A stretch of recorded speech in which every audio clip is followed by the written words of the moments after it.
dar continuación, vamos a continuar con nuestro bloque de estructural.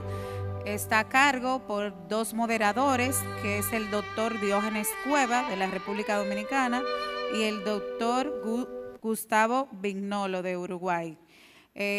Contamos con tres panelistas, que son el doctor Anthony Salcedo de la República Dominicana, el doctor Andrés Iñiguez de España y el doctor Álvaro Marchena de Panamá.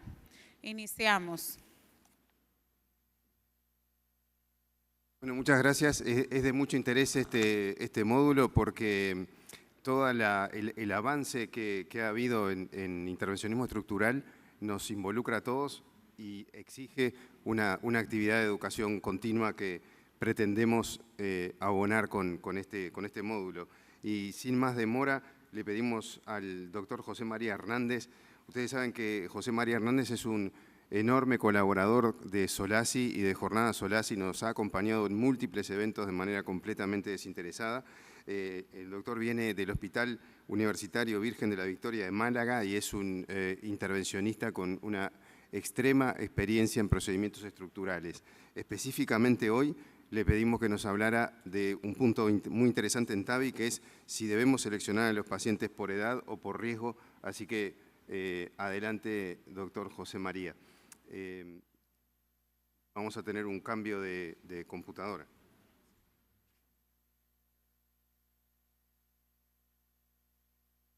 Buenos días a todos. Bueno, en primer lugar, mi agradecimiento a la Asociación Dominicana de Cardiología Intervencionista, a la Sociedad Dominicana de Cardiología y a Solasi y a Jornadas. Gracias a Gustavo, Ricardo, Mario, Marcio, todos y alguno que se me olvida. Y por supuesto, mil gracias a Laura. Bueno, debemos seleccionar a los pacientes por edad o por riesgo. Y si no fuera ninguna de las dos, bueno, vamos a ver. Desde 1910 han salido un montón de estudios aleatorizados, evaluando mortalidad y otros endpoints muy duros como el stroke en pacientes desde los inoperables y en riesgo extremo, pasando por el alto riesgo, el riesgo intermedio y el bajo riesgo.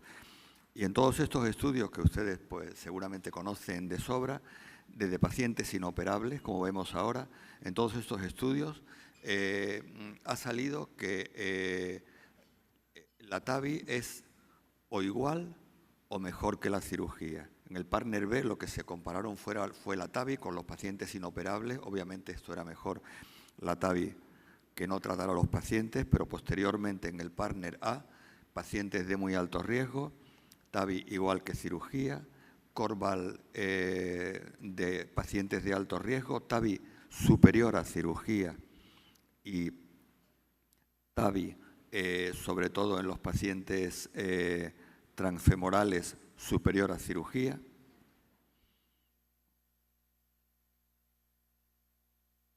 Este es el SURTAVI, no hay no inferioridad de la TAVI respecto a la cirugía y menos stroke con la TAVI y con una mortalidad de la cirugía la más baja nunca encontrada en ningún ensayo clínico. Pese a ello, las mortalidades de TAVI y cirugía eran iguales. 94% de la TAVI acceso transfemoral y por primera vez se encuentra algo que se ha repetido en todos los estudios que se han hecho con la válvula autoexpandible de Medtronic.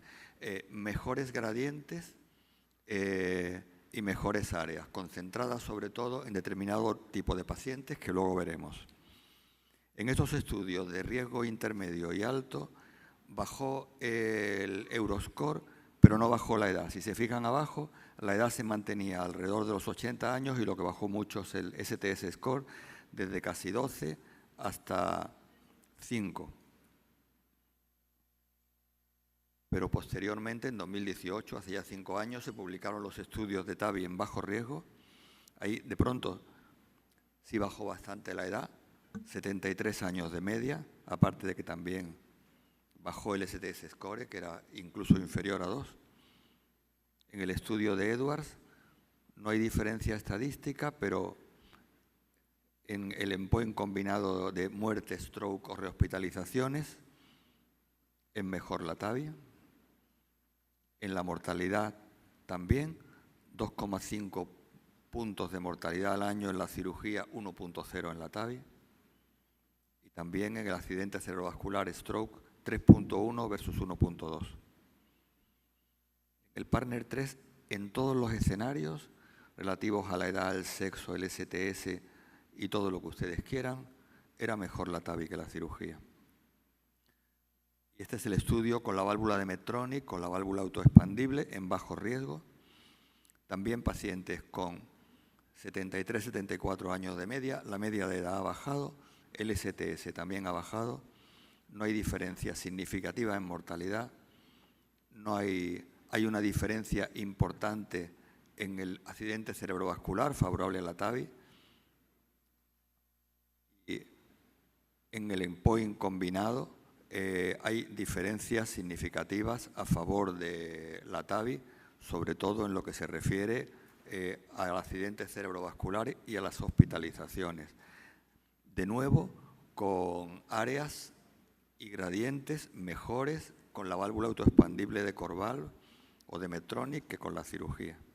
Entonces, una vez conocidos estos resultados, pues ya los expertos pensaban que si la TAVI es superior o al menos no inferior en todo el espectro de riesgo quirúrgico, desde paciente inoperable o de riesgo extremo al paciente de bajo riesgo, pasando por el de elevado riesgo intermedio, pues que el riesgo no debería estar encima de la mesa a la hora de decidir si el paciente es para cirugía o para TAVI.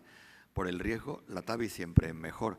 Hay otras cosas que hay que considerar, que las vamos a ver a continuación. Bueno, y esto es una opinión del doctor Braunwald, al que todos conocen, que decía que habiendo dos estudios, que eran los dos estudios de bajo riesgo hechos con Edwards y con Medtronic, con datos similares, los resultados, digamos que se cuadruplicaban.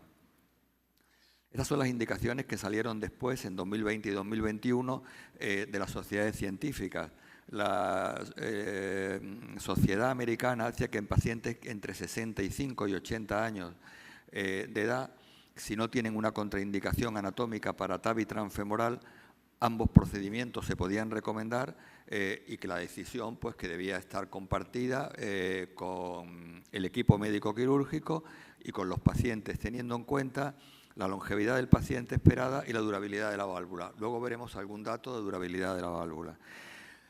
La Sociedad Europea de Cardiología fue un poco más tacaña y solo recomendaba TAVI en pacientes de más de 75 años o en aquellos que tenían un riesgo quirúrgico muy elevado. ¿Por qué recomendaba esto? Si resulta que en el partner 3, y esto es una diapositiva que se refiere al partner 3, pues resulta que el 55% de los pacientes tenían menos de 75 años. Es decir, que las guías hacen una indicación en base a un estudio, pero dejan fuera 55% de los pacientes de estos estudios. Pues no lo entiendo muy bien. No pienso pagaros. El 60% de los pacientes del partner 3, como os digo, tenían menos de 75 años. Se han publicado los resultados a 3 años, tanto del estudio con la válvula de Medtronic como a 2 años con la válvula de Edwards, y digamos que los resultados se mantienen. Entonces, en función del riesgo no hay ningún argumento para preferir cirugía en lugar de TAVI. Las limitaciones tendrían que ver con la edad, con la anatomía, con el coste económico. Respecto al coste económico, esto es un subestudio del partner 3. El coste del dispositivo, que muchas veces pensamos en él como una limitación seria, y puede serlo, y en algunos medios pues seguro que lo es, pero a cambio el paciente tiene una estancia hospitalaria más corta, hay menos complicaciones, en general hay menos estancia porque hay menos complicaciones. Estos son datos sacados del partner 3. Podemos ver que hay menos stroke con la TAVI, hay más complicaciones vasculares, pero hay menos insuficiencia renal, hay mucho menos hemorragias que ponen en peligro la vida, hay mucho menos comienzo de nueva fibrilación auricular, hay algo más de porcentaje de marcapasos. Al final parece que según este estudio, o al menos en los pacientes de este estudio, nos ahorraríamos 4.235 euros por paciente si nos decidimos por una TAVI o en lugar de por una cirugía. Las limitaciones anatómicas tendrían que ver con el acceso. Los estudios de bajo riesgo están hechos por la vía femoral, no son lo mismo otras vías alternativas que todos conocemos, y tendrían que ver con la anatomía de la raíz aórtica. Pacientes con calcificación severa, sobre todo transanular, que comporta un cierto riesgo de rotura de anillo, con origen bajo de las coronarias, que comportaría riesgo de obstrucción, y sobre todo con válvula bicúspide, fueron excluidos de los estudios. No he anulado las diapositivas en las que hablaba de válvula bicúspide porque hay un ponente a continuación que va a hablar de ello, pero les pongo algunos ejemplos en los que la decisión es difícil porque, por ejemplo, por la anatomía, pues si el paciente fuera de bajo riesgo, esto nos invitaría a decidirnos por cirugía. Aquí pueden ver un acúmulo muy importante de calcio a nivel del anillo aórtico que continúa por el tracto de salida. Esto en principio pues podría aumentar el porcentaje de rotura de anillo o de leak paravalvular si no se es muy agresivo en el implante de la válvula. ¿Qué es lo que hacer? Nosotros aquí lo que vimos es el paciente en el equipo médico quirúrgico, como siempre. El paciente, los cirujanos lo declararon inoperable y entonces lo tratamos nosotros y le implantamos una válvula Sapien Ultra, como pueden ver, pues afortunadamente con un resultado muy bueno. Pero si este paciente hubiera sido de bajo riesgo, hubiera ido a cirugía. Es decir, es una condición anatómica. Otro caso en el que también la anatomía juega un rol muy importante. Origen bajo de la coronaria izquierda, seno de Valsalva estrecho y calcio protruyendo hacia la coronaria izquierda. El origen de la coronaria, como pueden ver, es muy bajo. La paciente también tenía riesgo quirúrgico muy alto y se decidió implantar una válvula autoexpandible y proteger la coronaria izquierda para implantar un stent en chimenea. Si la paciente hubiese sido de un riesgo quirúrgico más bajo, obviamente esta paciente hubiera ido a cirugía. Aquí pueden ver el resultado final, en el que la coronaria izquierda con un stent implantado en chimenea pues está permeable. La válvula bicúspide, como ya he dicho, voy a omitir cualquier consideración sobre ella porque hay una ponencia a continuación. Entonces, a la hora de tratar pacientes de bajo riesgo y pacientes más jóvenes, digamos que nuestras prioridades cambian. En los pacientes más mayores lo que queríamos era tener éxito en el procedimiento, que no se murieran, que no tuvieran ACV, a ser posible mejorarles la calidad de vida. Estábamos pendientes de los trastornos de la conducción. Estos pacientes solían tener más de 80 años, la válvula era trivalva y la actividad que iban a desarrollar en la vida se suponía que era baja.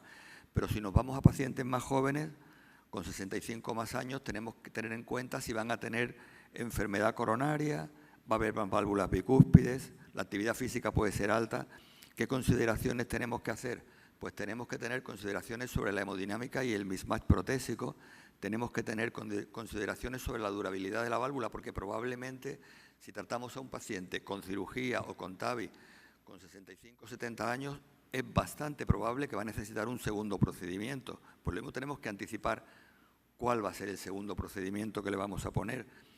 Tenemos que ver cuál va a ser el acceso coronario, si lo vamos a tener muy difícil o no. Y también tenemos que ver algo acerca de los marcapasos, porque siempre se ha pensado que los marcapasos no tenían impacto en la mortalidad, pero este es un estudio reciente de este año pasado, no, de este año pasado no, que estamos todavía en 2023, de este año, de 2023. Entonces, como pueden ver en la gráfica de la izquierda, los pacientes con fracción de eyección de menos de 40%, a los que se implanta un marcapasos, sí que tienen impacto en la mortalidad. ¿Esto qué quiere decir? Que con fracción de eyección del 40% los mandaríamos a cirugía porque la cirugía tiene un poquito menos de marcapasos. Yo no quiero decir eso ni en broma, claro que no, porque con menos de 40% también tienen,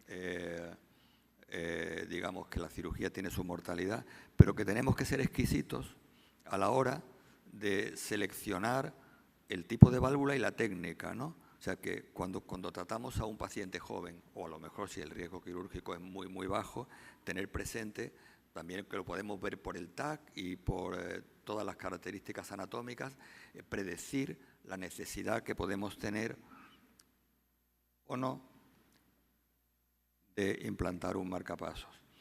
Tenemos datos de durabilidad, estos son a 8, pero ahí a continuación os presento a 10 del estudio Notchon. El estudio Notchon todos los años va presentando datos de durabilidad. El estudio Notchon, lo recordaréis, estudio pequeño, primera generación de la válvula de Corval versus cirugía en un solo hospital en Dinamarca, pero ha dado muchísimo juego. A 8 años tenemos menores gradientes y mayores áreas con la válvula autoexpandible de Medtronic que con la cirugía. No hay diferencias en cuanto a la mortalidad. Hay más comienzo de fibrilación auricular con la válvula quirúrgica y había bastantes más marcapasos con la válvula de Medtronic. Esta es la primerísima generación de la válvula de Medtronic, que los que hemos tenido la suerte de estar en la TAVI desde el comienzo, hemos también sufrido las limitaciones que tenía esta válvula. Marcio pues se ríe, ¿verdad? En este mismo Congreso Europeo de este año, el deterioro estructural de la válvula, el deterioro que no tiene impacto en la mortalidad o en una nueva intervención, es menor con la válvula de Medtronic, con la TAVI. El deterioro estructural, el fallo de la bioprótesis que requiere cirugía o que mata al paciente es un poquito menor también con la TAVI, pero no hay diferencias significativas. Este deterioro estructural parece que podría estar en relación con los anillos pequeños y el mismatch protésico, porque en una suma de un análisis conjunto del Corval Use Pivotal de alto riesgo y el Surtavi, se vio que en anillos pequeños el mismatch protésico era bastante mayor con las válvulas quirúrgicas, mientras que siendo también mayor con las válvulas quirúrgicas no llegaba a ser significativo en anillos más grandes. ¿Esto qué quiere decir? Estos son datos no aleatorizados retrospectivos del registro británico y del registro italiano, en el que parece que en anillos pequeños tendríamos menos mismatch protésico y menos gradiente con válvulas de funcionamiento supraanular. Pero esto no lo sabemos. Hay en marcha un estudio que todavía está incluyendo pacientes que van a comparar en anillos pequeños una válvula autoexpandible con función supraanular, la Evolut Pro Plus, con la válvula Sapien 3, para ver si en anillos pequeños sería mejor poner una válvula con función supraanular pensando en un menor mismatch y potencialmente en una mayor durabilidad. Con vista ya para ir terminando a la accesibilidad de las coronarias y a la alineación comisural, si queremos expandirnos a pacientes más jóvenes, son dos cosas que tenemos que tener en cuenta. Intentar alinear las comisuras para que no interfieran con los ostium de las coronarias y tener un acceso fácil a las coronarias, porque es bastante probable que en el seguimiento el paciente pudiera tener enfermedad coronaria que requiriera una coronariografía programada o urgente. Lo de la alineación comisural lo tienen todas las válvulas autoexpandibles, pero es algo como que bastante incipiente. Se basa en la hipótesis de que el seno coronariano derecho está delante y entonces con unos marcadores que ellos te proponen, tanto la válvula de Medtronic como la Accurate, como Pórtico, como Alegra, pues intentar no hacer coincidir los postes de la válvula con los orígenes de las coronarias. Esto, obviamente, es algo que es muy necesario mejorar para el futuro. Digo, en el momento actual, las válvulas tienen o celdas estrechas o anchas e intentamos hacer una alineación comisural bastante rudimentaria. Para el futuro, si queremos consolidar la TAVI en pacientes más jóvenes, necesitamos mejores marcadores para mejorar la alineación, necesitamos nuevos diseños con celdas más abiertas frente a los ostium coronarios. En pacientes más jóvenes tenemos que adelantarnos y planear intervenciones futuras. Entonces, ¿qué hacemos? Yo no lo sé. ¿Qué hacemos? Pongo aquí esta diapositiva que primero lo operamos y luego le ponemos una TAVI y si hace falta una tercera intervención, otra TAVI. Ponemos primero una TAVI y luego lo operamos y después una TAVI. ¿Cuál es el beneficio y cuál es el riesgo? Bueno, el beneficio de poner primero una cirugía y luego una TAVI es que el valve-in-valve es una técnica muy asentada. Claro, quiero decir, para poner una cirugía primero, atención, habría que poner una válvula quirúrgica que luego no fuera a dificultar una TAVI. Hay algunas válvulas quirúrgicas que tienen la estructura de los velos por fuera del anillo. Bueno, algunas de estas que tienen la estructura de los velos o en el borde del anillo han fallecido, ¿no? La Mitroflow o recientemente la Trifecta. Deberíamos poner una válvula que tuviera garantizada la durabilidad. A nosotros se nos pide durabilidad, pero si alguien opera a un paciente con 65 años se debería autoexigir una válvula con durabilidad y a la que luego se le pudiera poner con comodidad una TAVI. Mientras el paciente tiene hecha la cirugía, tiene un buen acceso coronario y la cirugía, que tiene más riesgo, se hace a edad temprana. ¿Qué beneficio tiene poner primero una TAVI? Que el primer procedimiento es poco invasivo, pero luego, en el supuesto de que pongamos primero una TAVI y luego otra, ¿cuál ponemos primero y cuál ponemos después? Si ponemos una TAVI autoexpandible en un anillo pequeño, pues a lo mejor vamos a tener menos mismatch y potencialmente, aunque eso es una hipótesis, más durabilidad, pero el acceso a las coronarias lo vamos a limitar. Si ponemos primero una balón expandible como una Edwards, pues vamos a tener más garantizado el acceso a las coronarias al principio. Estoy hablando de la válvula de Medtronic y la de Edwards porque en pacientes jóvenes yo personalmente nunca pondría una válvula que no fuera una de estas, porque los datos de durabilidad son los que son y son de estas dos válvulas. En pacientes más mayores sí podemos poner otras, pero en pacientes de 68, 70 años, si nos vamos a poner una TAVI, igual que he dicho que sería exigible a los cirujanos que pusieran una válvula de durabilidad demostrada y que luego no limitara el procedimiento de valve-in-valve, nosotros tenemos que poner una válvula de durabilidad demostrada. En fin, para concluir, que hay evidencia consistente de superioridad o al menos no inferioridad de la TAVI respecto a la cirugía en todo el espectro del riesgo. Luego el riesgo ahora no lo deberíamos considerar. Es verdad que también tenemos que considerar otras cosas que son las capacidades de las instituciones. Cada institución es un mundo, tiene unas limitaciones de infraestructuras y tiene un equipo que tiene que convivir con otro. Y todas estas cosas hay que tenerlas presentes. Que esta evidencia se sustenta en estudios aleatorizados realizados solo con dos válvulas, como he dicho, y a la hora de poner enfermos de bajo riesgo deberíamos limitarnos a estas válvulas, que esto se limita a la vía transfemoral y que, por tanto, la indicación de TAVI en lugar de cirugía debería basarse en criterios anatómicos y no en el riesgo quirúrgico. Que habría que establecer una edad mínima, que yo no sé cuál debería ser, en función de la durabilidad hasta ahora reportada. Es verdad que conforme vamos hacia pacientes más jóvenes, el porcentaje de pacientes con válvula bicúspide se incrementa y aquí, aunque el procedimiento es seguro, tenemos menor información. Sabemos que el deterioro estructural de la TAVI es bajo a los 10 años y que son necesarios más estudios para conocer los resultados en la válvula bicúspide, el impacto del imás protésico, y es necesario mejorar la alineación comisural y los diseños de las válvulas para mejorar el acceso a las coronarias. Y es todo, muchas gracias.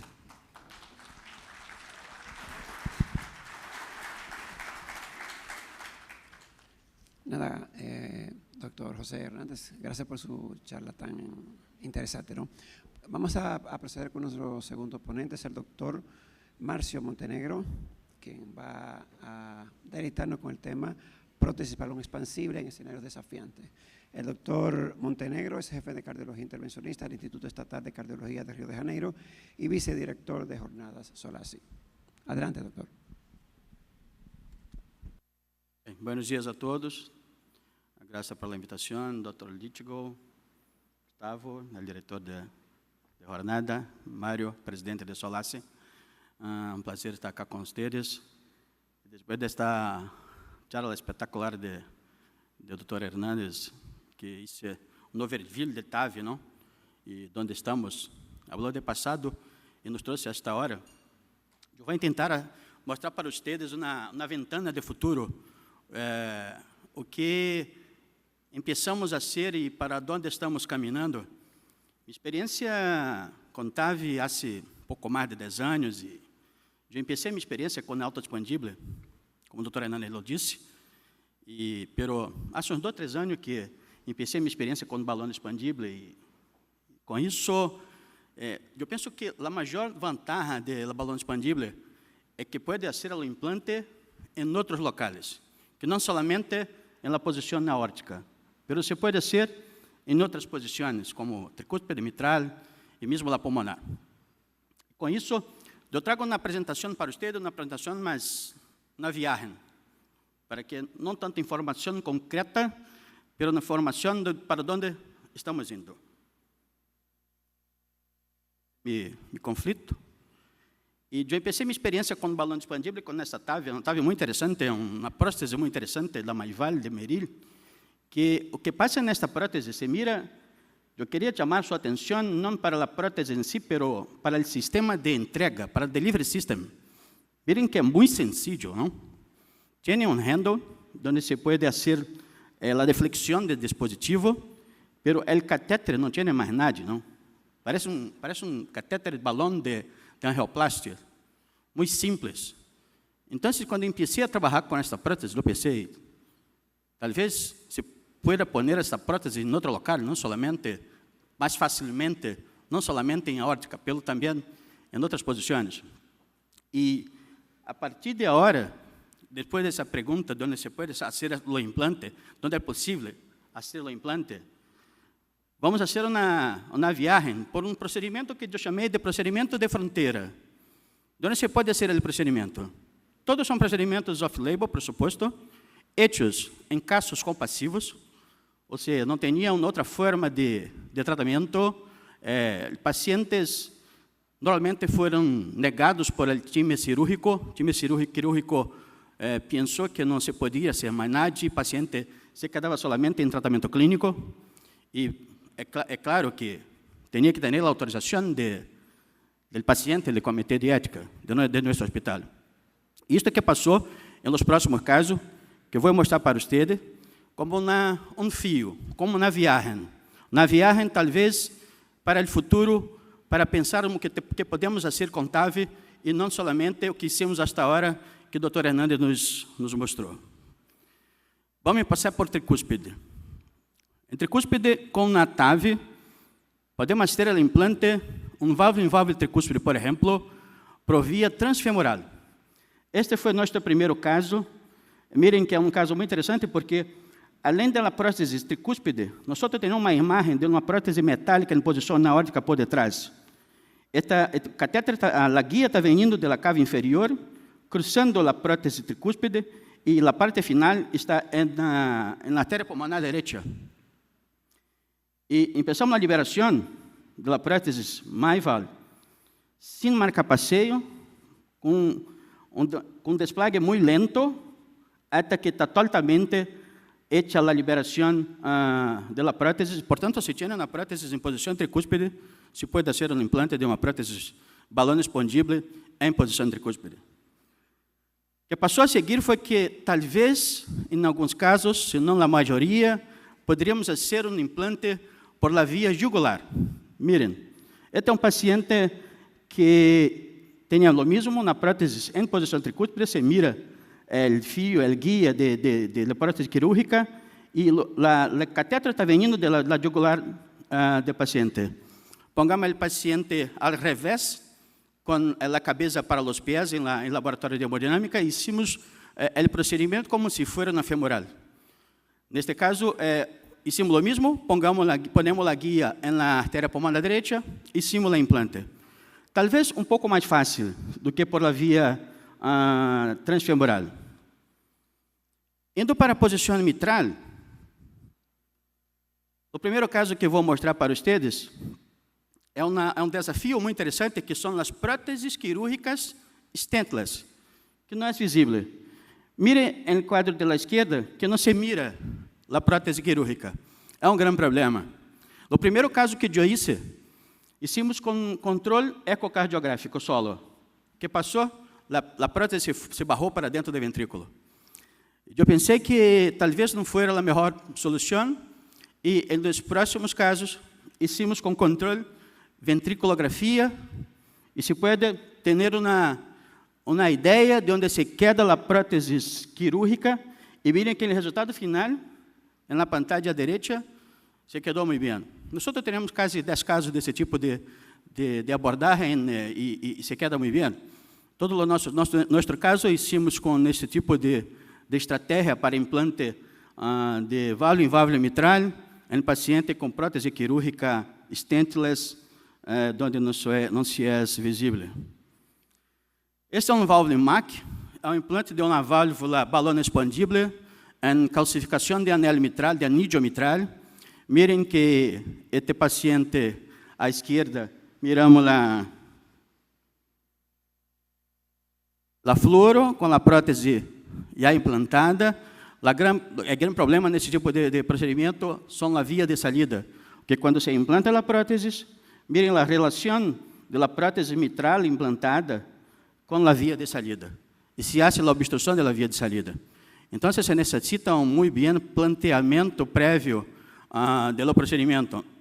A imagem eco é incrível, não? Se mira à esquerda, como se era a válvula mitral, com uma bruta calcificação de anillo mitral, e o implante da prótese maival em posição mitral, com um resultado fantástico, não?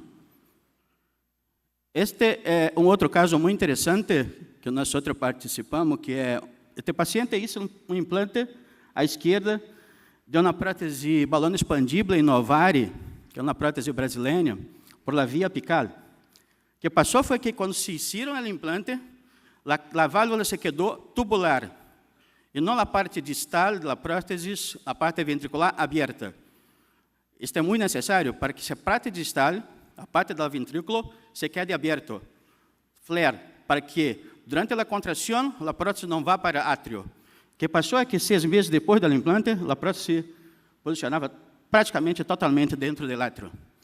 E venimos por la septo, à direita, cruzamos por dentro da prótese implantada, hicimos o implante de uma maival, e se quedou muito bem. Buscamos a disposição flare da porção ventricular do implante, para que a prótese se mantivesse em posição correta.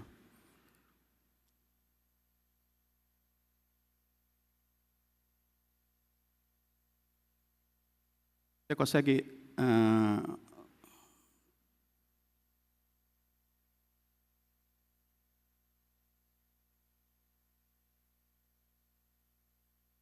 não está indo minha apresentação?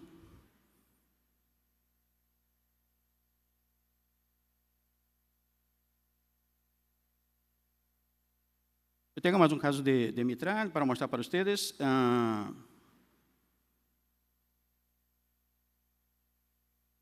Talvez pela conexão, não?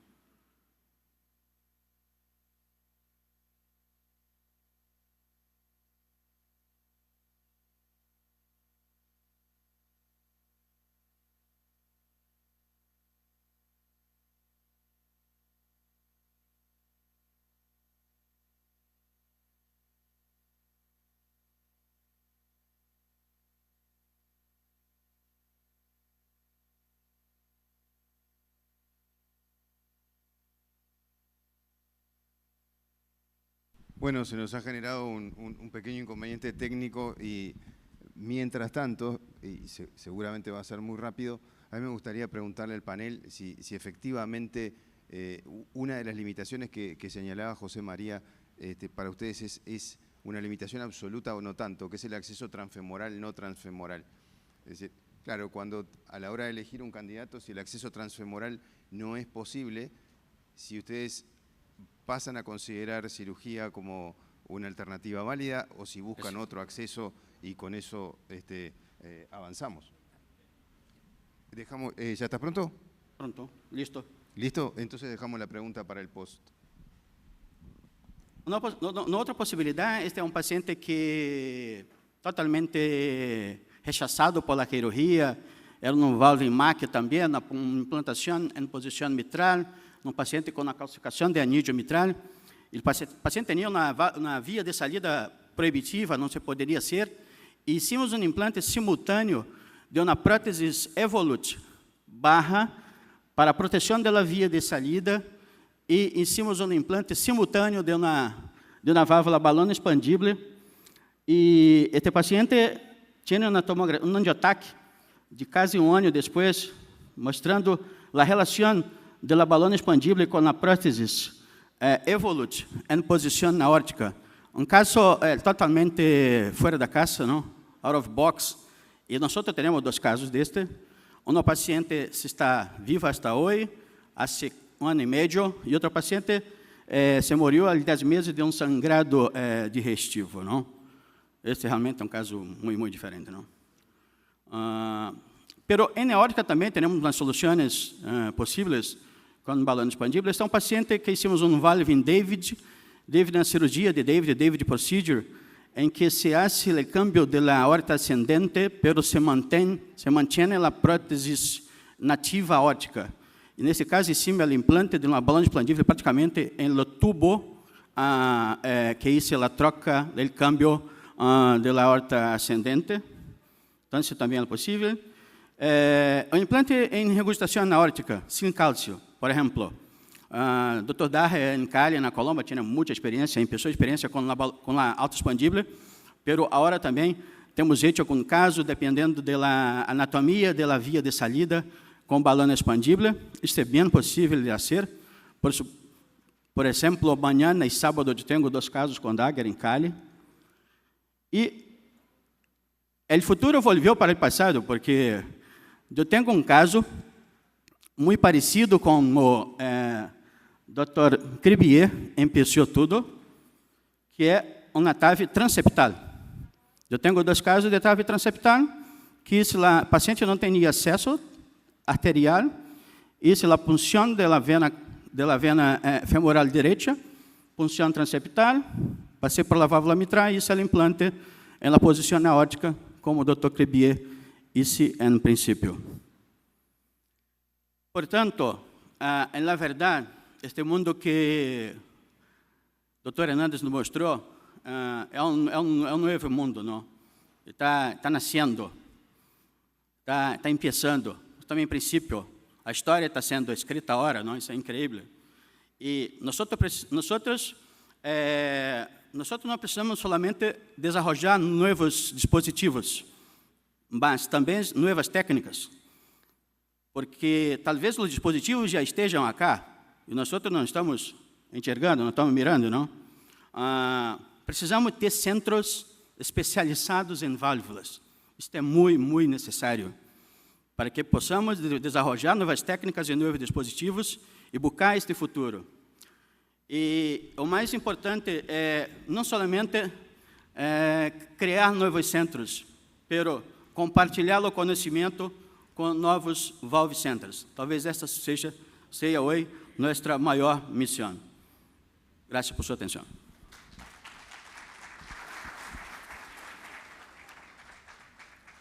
Muchas gracias, Marcio. Realmente una presentación provocativa y seguimos con el programa. El siguiente presentador nos va a acompañar desde Costa Rica, es el doctor Jorge Chavarría.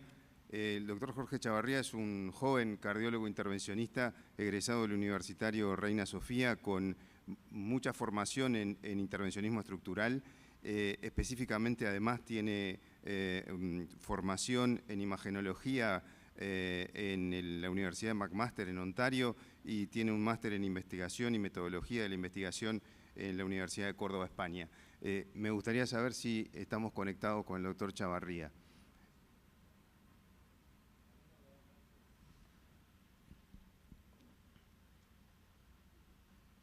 Hola, Jorge, ¿cómo estás?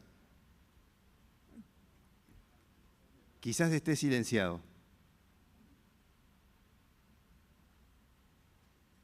O nosotros no tenemos el audio todavía. mientras logramos el audio, recordemos que el tema de la presentación es específicamente TAVI en válvula bicúspide, y este tema fue específicamente aludido por el doctor Hernández, y creo que es uno de los escenarios desafiantes a los que también se refirió Marcio, y por eso reviste especial interés. Recuerden lo que nos decía el doctor José María Hernández sobre el avance de TAVI sobre poblaciones cada vez más jóvenes, y por lo tanto cada vez más frecuente es encontrar una anatomía bicúspide, y no todas son iguales, por el contrario, existe un amplio rango de anatomías bicúspides, y esta y la técnica a aplicar son los desafíos a superar.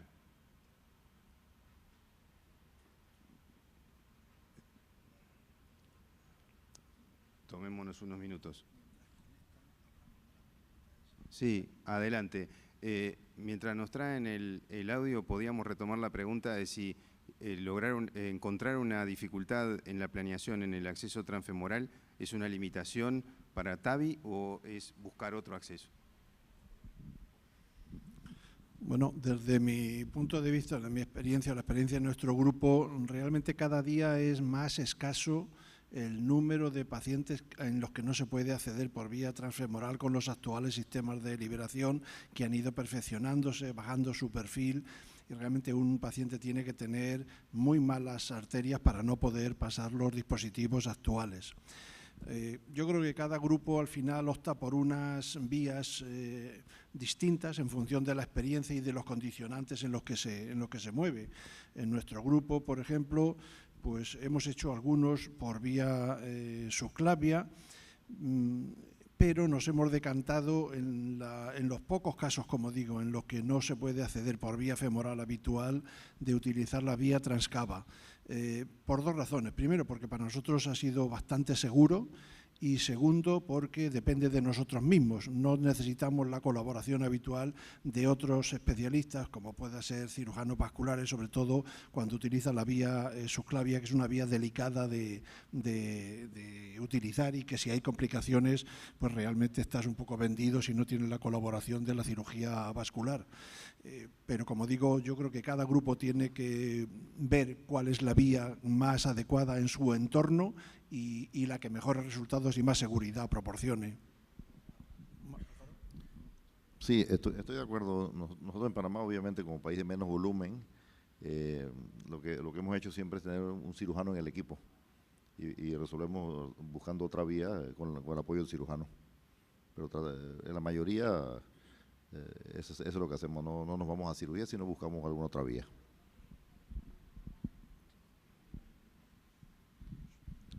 Yo creo que uno de los aspectos cuando uno comienza a hablar de TAVI, yo creo que es preocupante. Tenemos una población joven con aorta bicúspide, que yo creo que tenemos que comenzar a pensar en ellos. Pero cuando pensamos en TAVI, yo creo que una de las grandes incógnitas es el tema de la durabilidad. En tu experiencia, Andrés, ¿qué un paciente de 40 años, por ejemplo, de bajo riesgo, válvula bicúspide, tú le recomendarías de entrada, mira, ponte la TAVI ahora, o mejor ponte una prótesis biológica y después intentamos un valvimbar posteriormente, o qué? ¿Qué sugerencia tú le darías? Porque es una de las cosas que el paciente te pregunta. Durabilidad de la válvula, ¿qué onda?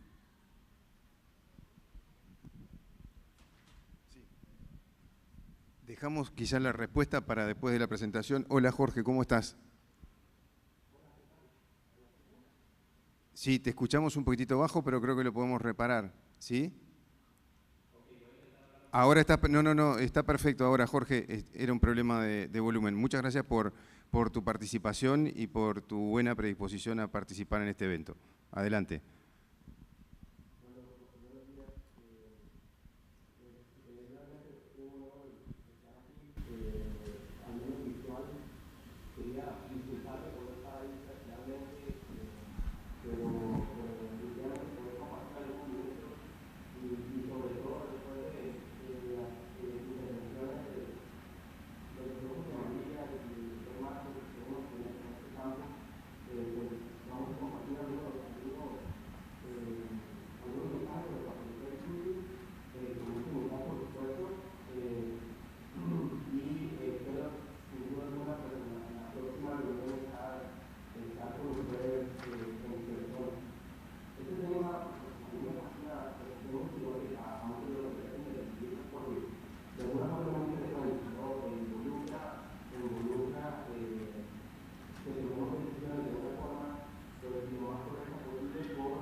claro que hay características que no son favorables cuando lo comparamos con patologías de cúspide, y son características que podemos considerar características del sistema hospital, que son un sistema crítico. Vemos que hay distribuciones de casos de problemas asimétricas, particularmente de los dedos y el gafe, tienen anatonías que pueden ser particularmente un poco más largas o con algunos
rigidez tubular, y esta morfología Kegel, sobre todo la presencia de cambios a nivel de estas estructuras intraópticas que nos puedan llevar a una rigidez de lesionar esa aorta o de subir una columna.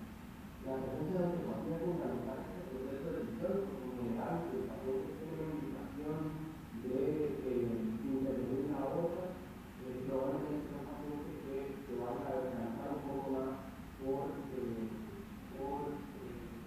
esta decisión de la cirugía en lugar de cambio. Pero bueno, si tenemos ya una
comparables en este momento respecto al CUSI y el CICUSI. Tenemos muy claro que son pacientes que son altamente seleccionados y sin duda alguna la organización anatómica es la que debe dar este proceso de decisión de casos tan pequeños, pacientes que saben y cirugía, no solo relacionados probablemente con temas de edad. Y esta selección basada en un grupo de trabajo de cirujanos, también de intervencionistas, también de químicos, inclusive personal involucrado en lo que es la evaluación capilar, que es lo que hace el interés que podamos ofrecer un servicio de seguridad muy alto. Muchísimas gracias por la invitación y sin duda la próxima espero estar con ustedes. Muchísimas gracias, Jorge. Esperamos que así sea. De todas maneras, ya invitamos a todos los presentes para el mes de marzo próximo para la jornada en Costa Rica y seguramente podremos disfrutar de vuestra compañía y conocimientos. Me pregunto si está conectado el doctor Vanegas. ¿Sí? Hola, buenos días. Sí, a la perfección. Permíteme presentarte. Tenemos una nueva participación desde Costa Rica y el doctor Mauricio Vanegas es especialista en medicina interna y cardiología intervencionista, con especial interés en procedimientos de alta complejidad. Y justamente al doctor Vanegas le hemos pedido varias contribuciones para esta jornada, pero específicamente nos va a presentar un caso de TAVI en válvula aórtica bicúspide como excelente complemento de la brillante charla que Jorge nos brindó recién. Así que adelante, doctor Vanegas, lo escuchamos. Muy bien, muchísimas gracias por la invitación y es un honor poder participar en esta actividad. Y me han solicitado contribuir con este gran evento en presentar un caso después de la presentación de mi compañero, el doctor Chavarría. Y bueno, este es un caso que he querido compartir, un paciente con una válvula bicúspides con las siguientes características clínicas. El paciente masculino de 68 años con antecedentes de hipertensión arterial, obesidad, una neumopatía crónica no estratificada, con hipertensión arterial pulmonar, hipotiroidismo y una estenosis aórtica severa con compromiso de la función sistólica. Doctor Vanegas, perdón, izquierdo. ¿está compartiendo la pantalla? Vamos a ver, un segundo.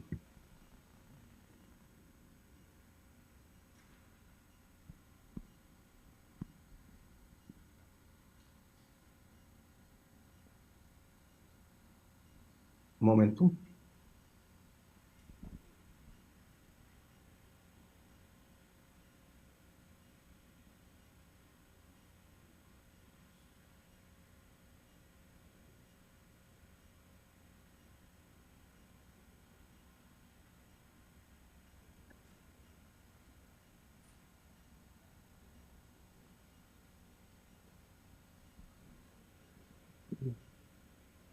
¿No ven la pantalla todavía?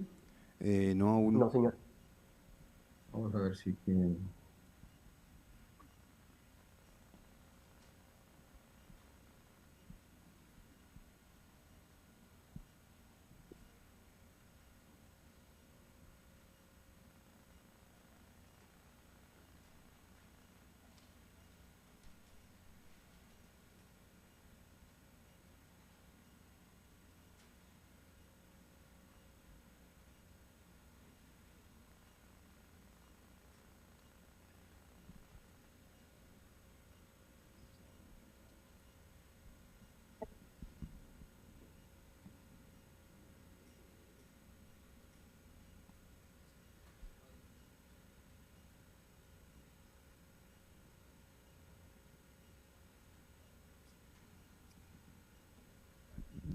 Bueno, ya vemos que tenemos un problema técnico. A ver si sí, un problema técnico acá. Un momentito. La Yo otra tengo un opción caso de sería... backup, cualquier cosa.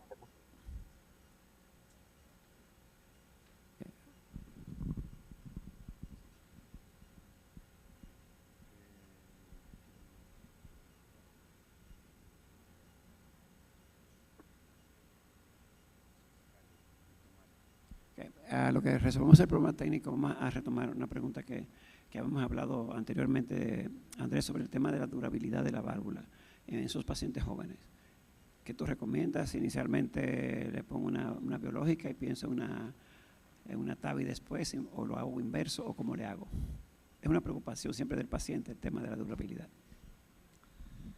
Bueno, como antes comentaba el doctor Hernández, tenemos los datos que tenemos. Hoy día sabemos que las válvulas actuales probablemente tienen una durabilidad que probablemente es similar a las válvulas que se utilizaron o que se utilizan con implante quirúrgico y no, las medias están en 8 o 10 años, aunque puede haber válvulas de 15 años, otras que degeneren en 2. Pero como digo, yo creo que en este momento hay datos suficientes para asegurar pues una durabilidad media de 10 años. Pero claro, yo creo que esa decisión hay que adaptarla a cada paciente. Nosotros, allí en Vigo, el protocolo que tenemos es presentar a todos los pacientes en una reunión. A mí no me gusta el término ese de Heart Team, sinceramente. Nosotros los llamamos sesiones clínicas y es donde lo hemos hecho toda la vida. Y así lo decidimos. Y todos los viernes por la mañana presentamos todos los casos en una reunión en la que están cardiólogos, cirujanos y decidimos. Y por lo menos hasta ahora el protocolo que tenemos es que pacientes, aunque las guías clínicas americanas han bajado la edad a los 65 años, las europeas están en los 75 para ir hacia un lado o hacia otro, y nosotros de momento pacientes con menos de 75 años los derivamos a cirugía, también porque no podemos asumir más volumen del que hacemos. Casos particulares, pues habrá que pensar cada caso particular, pero sobre la perspectiva, como digo, de una durabilidad media que yo creo que está en 10 años en este momento y que probablemente sea la misma con las válvulas quirúrgicas. No sé, Alfaro o incluso José María, si tienes alguna opinión al respecto.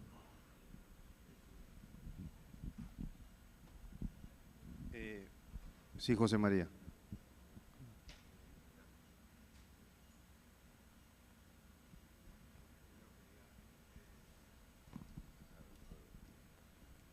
Sí, gracias. No, quizá no me expliqué bien con lo de la vía alternativa a la femoral. Quiero decir que la evidencia científica es con la vía femoral. Nosotros, si el paciente no espera vía femoral, buscamos otra vía alternativa para TAVI. Hoy por hoy, para nosotros, la segunda vía es la subclavia. Puede que pronto la segunda vía sea la carótida, no lo sabemos. Hemos hecho algún trascava, nos ha ido bien, pero me da mucho miedo. No, eso es, pero que no es que porque no sea transfemoral nos pasemos a cirugía, ¿no? Lo que pasa es que la evidencia científica está como una y la otra pues también la hay, pero es más bien ya opiniones de grupos, de expertos y todo esto, y lo tenemos que saber. Y nosotros hacemos igual, de 75 para arriba van para TAVI, 75 para abajo si tienen riesgo, muchas veces los propios cirujanos no lo dan, y los enfermos de bajo riesgo, pues básicamente los que tratamos de bajo riesgo más jóvenes suelen ser médicos o familia de médicos que vienen pidiendo la TAVI, ¿no? Muchas gracias, José María. Sí, no, mi pregunta no fue por otro motivo que provocar la discusión sobre accesos no transfemorales. Adelante, doctor Vanegas. Continuamos entonces. Sí, buenos días. No sé de dónde quedé, si me escucharon la introducción o no estaban viendo, pero comencemos desde el principio. Bueno, nuevamente agradecer la invitación y poder colaborar en este gran evento. Y enseguida de la presentación del doctor Chavarría, pues puede dejarnos bastante también mensaje en el abordaje de este caso. El caso fue realizado en mi hospital, el Hospital Calderón Guardia, aquí en San José, Costa Rica, con el grupo con el grupo de la unidad de cardiología intervencionista de nuestro hospital, conformado por el doctor Pubinsky, el doctor Fernández, y compartimos también en ocasiones con el doctor Chavarría. Este es un país pequeño y compartimos los casos con frecuencia. Y vamos a ver. Bueno, aquí se me pasó este slide, no es el que seguía. Es un masculino de 68 años de edad con hipertensión arterial, obeso. Tiene un antecedente de una neumopatía crónica con hipertensión pulmonar severa. El paciente tuvo antecedentes de un tabaquismo severo en su juventud y tenía una presión estimada de la presión de la pulmonar en 80 milímetros de mercurio, antecedentes también de hipotiroidismo, y se le había diagnosticado una estenosis aórtica severa con una fracción sistólica del ventrículo izquierdo del 27%, y que clínicamente se había manifestado con presencia de síncope en 2 ocasiones.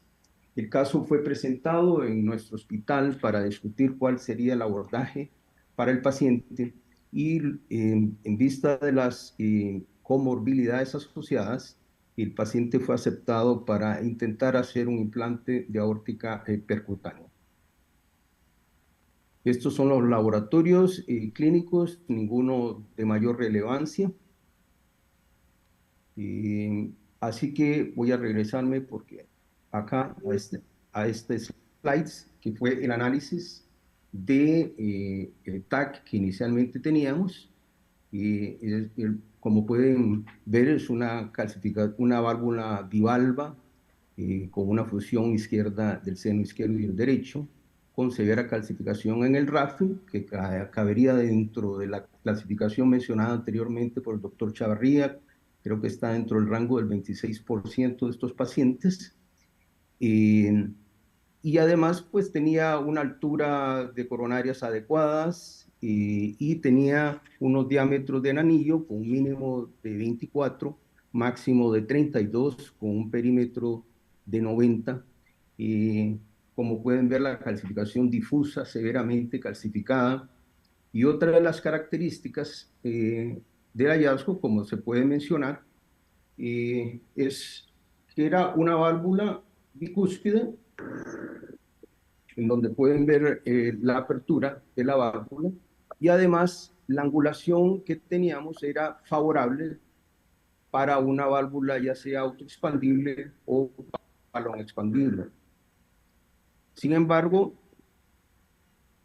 como pueden ver en este otro análisis del TAC, que ya sería la asociación de la horizontalidad de la válvula de la aorta en comparación con la válvula, además de la tortuosidad que también hemos visto nosotros acá en Costa Rica, donde tenemos, como dijo el doctor Chavarría, una incidencia de bicúspides bastante significativa, cerca del 30% de los casos. Y como pueden ver, la tortuosidad tanto en la aorta descendente, con una proyección anterior de la aorta, del callado de la aorta, y posteriormente una horizontalidad que aquí no se nota mucho, como van a ver en la fluoroscopía, a la hora del procedimiento, cómo se angula casi en un 90 grados. Para estas mediciones, la válvula a elegir, también en el caso de nosotros, decidimos ir con una autoexpandible porque era la válvula que teníamos en este momento. En la actualidad tenemos todas las válvulas disponibles, pero la experiencia que hemos hecho en nuestro centro ha sido básicamente con balón expandible y autoexpandible, en el caso de Edwards y en el caso de Evolut Pro. Entonces decidimos abordar el caso con una válvula Evolut Pro de número 34, de acuerdo a las mediciones del TAC. Esta es la coronariografía, en donde no vimos nada relevante.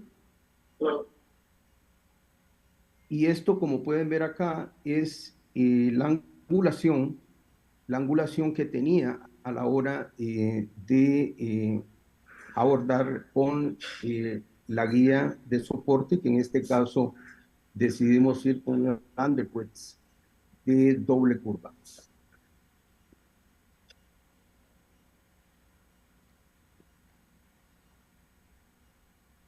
Así que el planeamiento fue inicialmente una dilatación con un balón con un diámetro de 21, y luego elevamos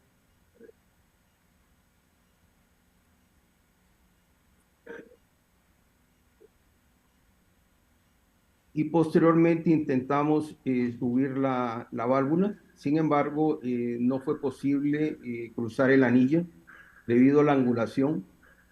Así que optamos por un segundo plan, que es ir con un lazo. En un lazo, este lazo es un Expro Elite Snare para cruzar la válvula.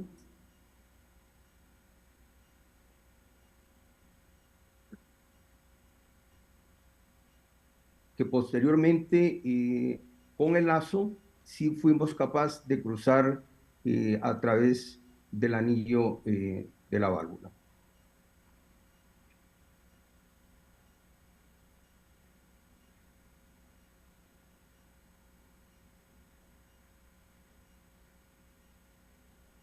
Aquí estamos ya tratando de abrir la válvula en posición, una altura que considerábamos adecuada. Y esta es la liberación, donde pueden ver que no ha habido una total expansión de la válvula. Así que decidimos hacer una posdilatación con un balón 24.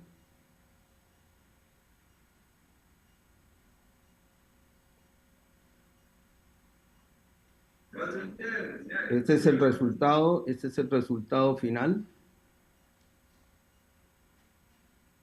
Estos son los gradientes, con un gradiente medio, como pueden ver, invasivo de 7 milímetros, lo cual nos parecía exitoso el caso. Y este es el eco que realizamos al paciente una semana después de haberle, como pueden ver, dentro de los riesgos que corríamos con este tipo de válvula bicúspide calcificada severamente, pues teníamos una fuga paravalvular en realidad mínima o no moderada, mínima, en el cual nosotros estamos dejando con tratamiento médico.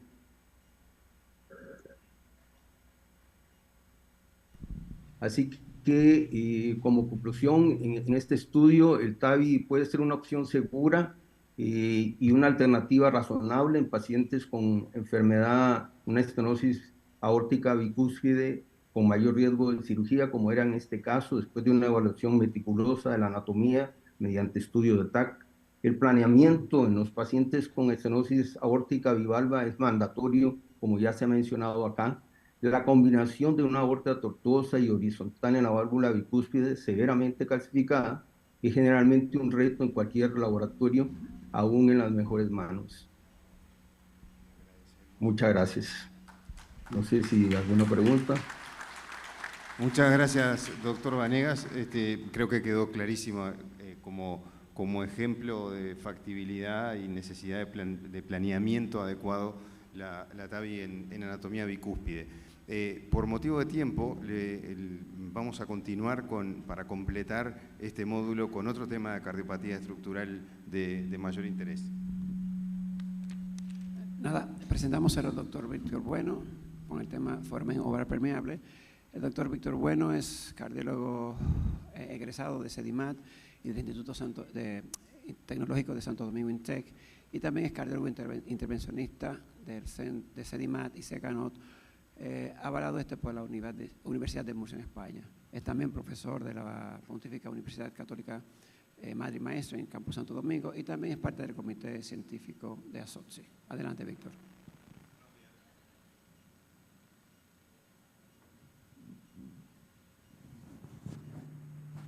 Bien, buenos días. Agradecer a Solasi por haber elegido nuestro país para celebrar esta jornada, este jueves y viernes, y a SOTSI y a Sodocardio por la organización y la invitación, y a todos ustedes por estar aquí presentes. Bien, bueno, este es un tema que aquí en Santo Domingo es, digamos que, una de las mejores cosas que podemos hacer en términos de cardiología intervencionista en términos estructurales. Y vamos a hablar un poquito sobre el foramen ovar permeable y sus implicaciones en el stroke. Recordar que las enfermedades cardiovasculares son la principal causa de muerte en todo el mundo, le hace así también el evento isquémico neurológico, y no solamente causa de muerte, sino también de incapacidad funcional. Y hace ya unos años que se definió como un ESUS o un evento isquémico transitorio aquel evento que no puede ser justificado o identificado luego de una exhaustiva búsqueda tanto vascular, analítica, neurológica y cardíaca, y que corresponda a un territorio cortical y que justifique una causa embolígena como origen. Siendo así, recordar que el 25 o 30% de todos los seres humanos podemos tener un foramen oval patente, permeable, que no justifique necesariamente una patología.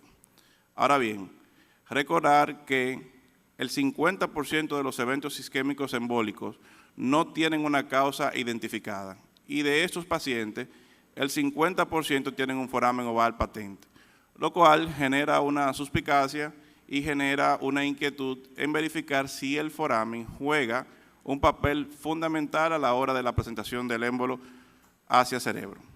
Lo que hemos dicho es lo siguiente: probablemente se forme un coágulo en territorio venoso inferior, o probablemente se forme in situ, cerca del foramen oval, un coágulo o un microémbolo, un microcoágulo que puede embolizar hacia el lado izquierdo del corazón y embolizar hacia territorio neurológico, generando así, entonces, un evento isquémico cerebral que puede ser transitorio o que puede ser permanente.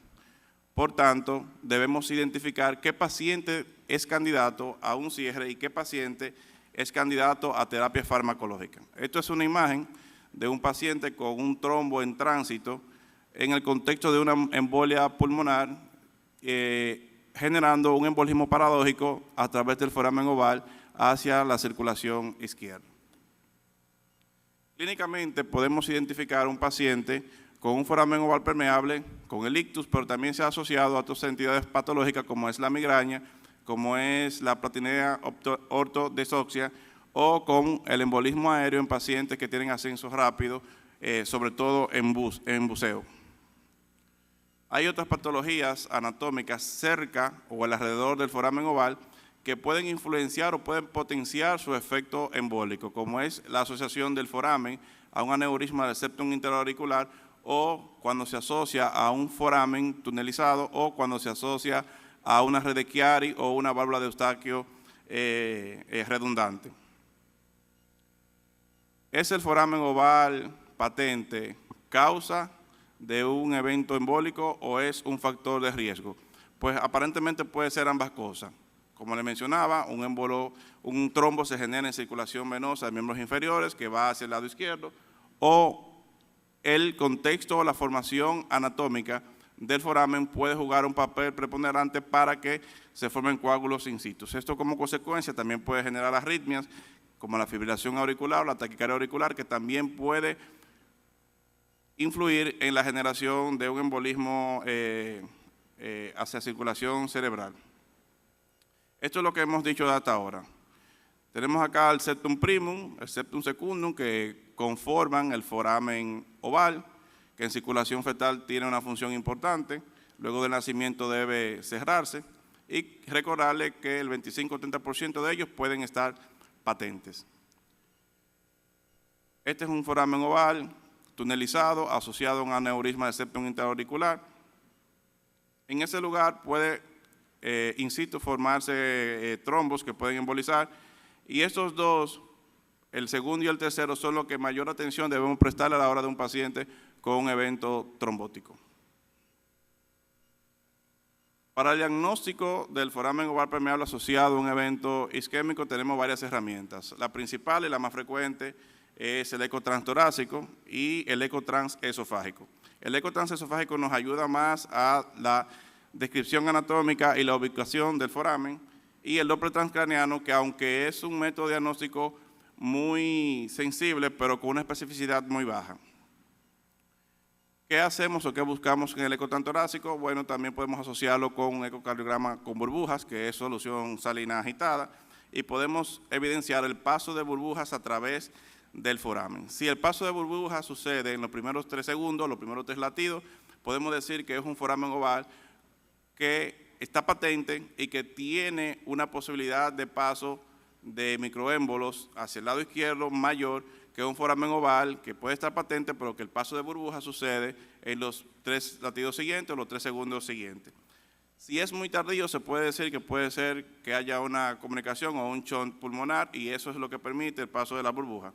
Hacia su derecha ven un paciente que hay un paso tardío de burbujas hacia circulación izquierda, y en su lado izquierdo pueden ver un paciente con un paso rápido y abundante de burbujas hacia el lado izquierdo. Lo presenté. Está viendo la jornada, ayer nos lo mandó. ¿Ah? Ayer nos lo mandó. ¿Ah, sí? Sí. Chavo también presenta. Ajá. Sí, sí. Qué bien, casa. Tenemos un inconveniente de audio. ¿Ya lo presentó? Sí. Qué lástima, no lo vi. Sí. Qué buen caso, ¿no? Institución Casazo. ¿Verdad? Claro. Bueno, pues. Usted tiene mucha data aquí para presentarlo. Sí, mucha. Sí.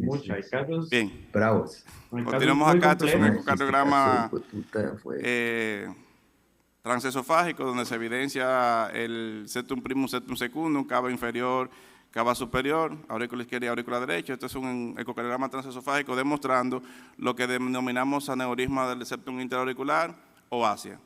Ahí lo pueden ver con la gráfica, cómo el septum interauricular se desplaza groseramente hacia el lado derecho. A la hora de la valoración de un paciente con ictus, el neurólogo juega el papel central para decirnos si el paciente realmente tuvo o no un evento isquémico neurológico.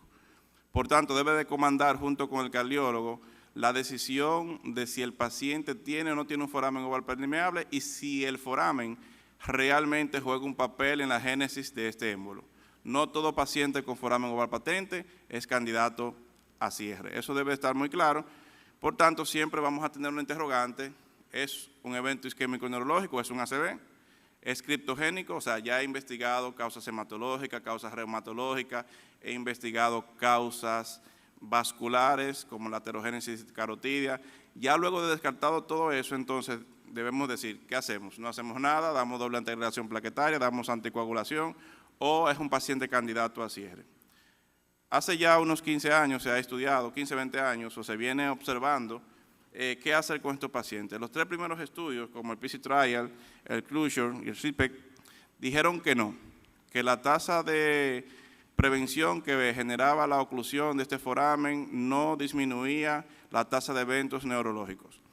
Se asoció luego esto a que la cantidad de dispositivos, la característica de los dispositivos que se utilizaban para cierre no eran tan efectivos y podían generar una gran cantidad de arritmias auriculares, y por tanto la recomendación era prácticamente nula o muy baja. Luego se generaron otros estudios que dicen que sí, que la posibilidad de evitar eventos neurológicos con el cierre del foramen rondaba entre el 40 y el 90% respectivamente. Por tanto, ya eso nos da un poquito de luz verde para optar por cerrar los forámenes en los pacientes que lo necesiten. Estos fueron los dispositivos utilizados en ese momento, ya un poco viejitos, y estos son los que la FDA nos recomienda. Actualmente acá en el país utilizamos el Amplatzer y utilizamos el Occlutech, que son los que tenemos disponibles, y este es el momento donde el cardiólogo y el neurólogo se dan la mano y dicen qué vamos a hacer. Para la valoración de estos pacientes necesitamos Holter, si es menor de 60 años, si es un paciente mayor de 60 años, ya un loop recorder, ya que luego de los 60 años la evidencia del cierre del foramen disminuye drásticamente su recomendación, ya que luego de 60 años los pacientes tienen más aterogénesis, tienen más fibrilación auricular, son más hipertensos, y por tanto la posibilidad de tener una causa identificable del evento neurológico es mayor.